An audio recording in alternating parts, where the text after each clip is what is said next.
so the new 6-star feature comes out in like 3 to 4 days, which is really, really close. And I just want to talk about like each featured character and if the crystal is worth getting just from the feature pool alone, and then lastly, like any 6-star shards you can get before the crystal does come out. So I want to start off by just talking about the new champs in it. It ranges between Omega Sentinel and Hulkling, so let's start off with Omega Sentinel. Omega Sentinel is just a monster. She brings so much to the table on a usefulness standpoint, on a defense standpoint, on a prestige standpoint. On like all the standpoints, she just brings such a good like kit to the table. So I just want to talk about like why I think she is so good. For one, she's really unique. She has nullify immunity. She has access to incinerate damage. She has her new tracking debuff, and all those things are really unique for a tech character. And she just has a ton of utility outside of that as well, like the ability to heal block, to have cowardice, to have just insane tankiness. She just brings so much to the table, and it's good that she is a busted tech champ because like the tech class was having like a bit of a drought. So I'm glad that she like kind of saved the drought by like being such a good character overall. So I feel like she's gonna have use in like every form of content, like Alliance War, Battlegrounds defense, Alliance War defense, Abyss she is so good for, Labyrinth as well. Any act content too is just gonna be really good for her. I feel like she's just a character that's good everywhere. So definitely one of the biggest wins in this pool. I feel like she's gonna be like the most sought out character for most people anyway. So just a really awesome character, and she's gonna be really, really prominent, I feel like.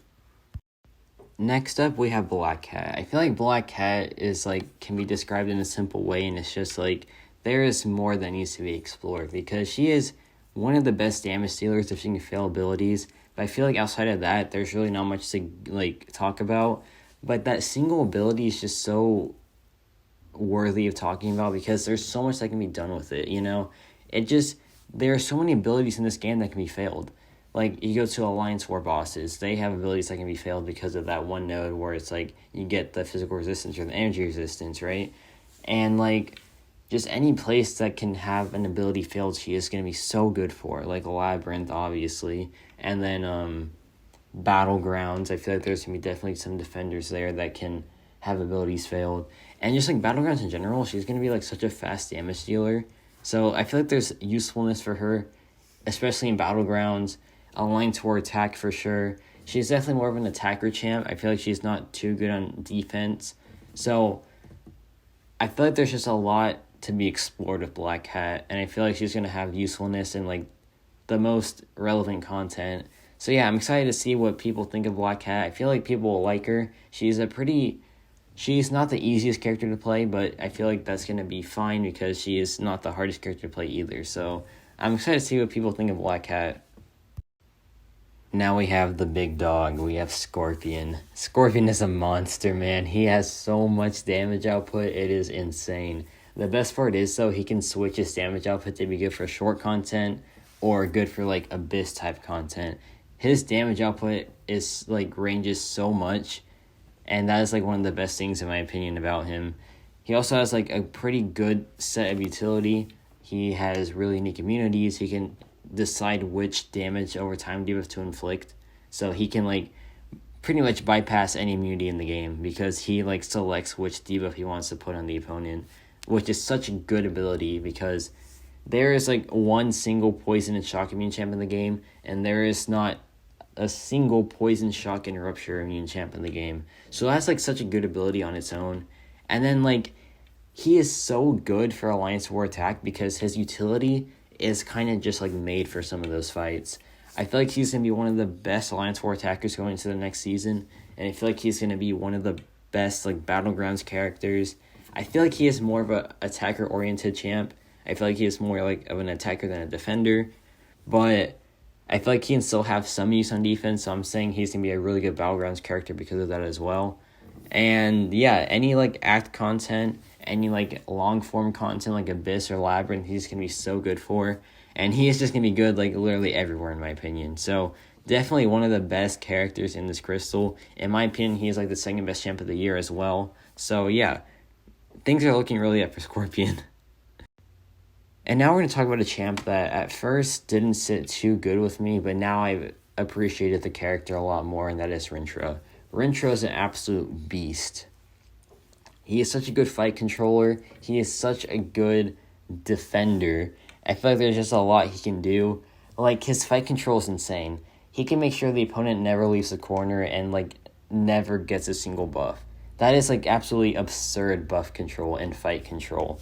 And his damage output may not be the best in, like, a long-form content, but in something like Battlegrounds, it is so good. I feel like he's going to be one of the best Battlegrounds characters just overall, because not only is he a good Battlegrounds attacker, but he is a godly defender. Like, I can speak from experience because I literally died to him in Alliance War. But yeah, I feel like there's a lot this character can do, and I'm just excited for the potential of the champ. Like, Alliance War defense, Battlegrounds attack and defense, he just has like a lot of use in the most relevant content. So I'm excited to see how people like Rencho. I feel like he is going to be definitely one of the best pools of this crystal. And now let's talk about Wong. Wong, I really have like a really on and off feeling about him. Like, one, I feel like his utility is just too lackluster. But then again, I feel like he's one of the most fun champs in the game. And his lifesteal is just nuts. His lifesteal is so good. His lifesteal is, like, so good to the point where you can, like, run him with the recoil masteries. It is that good. And that is saying something, because the Mystic class is, like, notorious for being so bad with the recoil masteries. But Wong is, like, a beast with them, because he finishes a fight with a full yellow bar, despite having to take recoil damage and all that. Like, he is a really strong character when it comes to, like, just general sustainability. And I feel like he is a good defender as well, so he'll have use in, like, Alliance War defense, Battlegrounds defense, maybe not Battlegrounds attack, like, because he's a bit of a ramp-up champ. He needs to, like, ramp a little bit. But then again, he does have, like, really fast access to power gain as well. So I feel like we'll have to, like, test for ourselves to see if he's going to be good in Battlegrounds or not. But I feel like there's a lot of potential with this champ. I feel like he's just going to be really good as a general champion, just, like, have fun with, just to play around with. But he's going to have use in defense as well. So he's going to be a worthy rank up. And I feel like he is definitely a really solid pool in this crystal. Alright, last but not least, we're going to talk about Hulkling. Hulkling is just, in my opinion, the best champ of the year, without a doubt. He is so strong at what he does, and he covers so much ground. Like, he fills a really tight niche by countering Penny Parker just so well. But not only that, his utility is so wide. He has so much utility, man. Like, he has access to power, burn, steal, and drain immunity. He has immunity to poison and shock. He just, like, rips through any block. He has access to aptitude, bulwark. He has really fast power gain with his, like, buff mechanic. His damage output is just, like, literally absurd. And then you put power back boost on him, and it's just, like, a whole different story, man. He is such a monster, and he covers so much ground. I feel like he's going to be a god for Battlegrounds attack and defense. I feel like in Alliance War, he's going to be the god of Alliance War attack.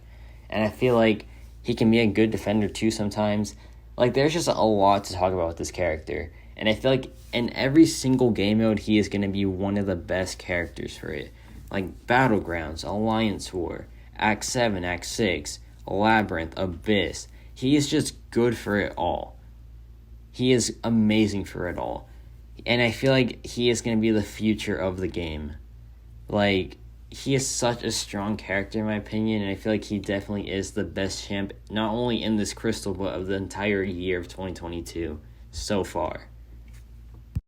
But yeah, overall, I feel like this crystal is definitely worth getting from the featured pool alone. I feel like there's not a single miss in this crystal that is a featured character. Like, they all have their uses. I feel like they're all really good, and I feel like they are all just, like, worth going for, in my opinion. And yeah, if you're looking for some 6-star shards, there's a ton in, like, Cavi Q that gives, like, 10,000. Uncollected Q gives, like, another 5,000. Battlegrounds gives, like, 10,000 if you want to spend your chips on that. The side quest gives, like, 3,000. And then, like, if you buy out the shop, it gives, like, another 10,000. There's, like, a lot of 6-star shards. Also, like, the Resort Pass gives you, like, 6,000, I think. And yeah, there's, like, a lot of 6-star shards to get before this crystal comes out, and I will definitely be, like, trying to grab all of it because this crystal just looks insane on paper, man. So yeah, let me know what you think about the featured crystal. I feel like it is definitely a huge win. I feel like there is just so much that is to be pulled here, So yeah, I hope that the basic pool, like the other 18 champs, are pretty good. But yeah, I'm excited for this featured crystal. Let me know what you think as well. And yeah, that's about it.